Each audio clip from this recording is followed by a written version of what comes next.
nagbabadya pong magmahal naman ang tinapay ngayong mga kapuso. Yan po ay oras na maipatupad ang dagdag na taripa sa imported na Turkish flour na karaniwang ginagamit ng mga panadero lalo na ho sa mga probinsya.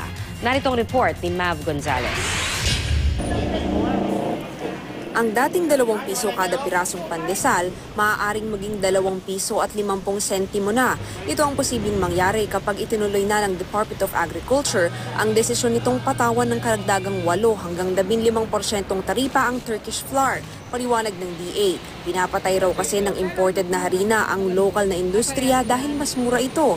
Ang presyo ng 25 kilo ng Turkish flour, 620 hanggang 650 pesos. Samantalang ang locally milled flour, naglalaro sa 720 hanggang 750 pesos.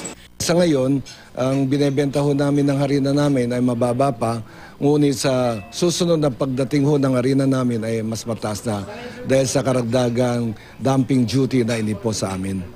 Dahil sa pagmahal ng Turkish flour, tiyak daw natatamaan ang mga panadero sa probinsya na nakadepende rito. Ang mga panadero sa Metro Manila, kakayanin daw ang dagdag presyo dahil hinahalo nila ang Turkish flour sa locally milled flour. Panawagan ng Philippine Federation of Bakers Association sa mga panadero, huwag na muna ipasa sa mga consumer ang dagdag presyo.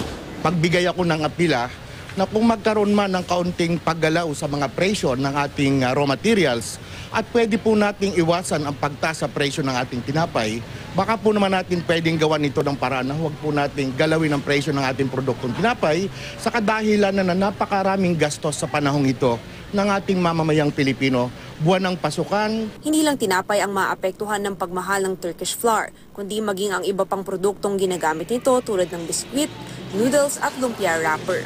Para sa unang balita, Mav Gonzalez reporting.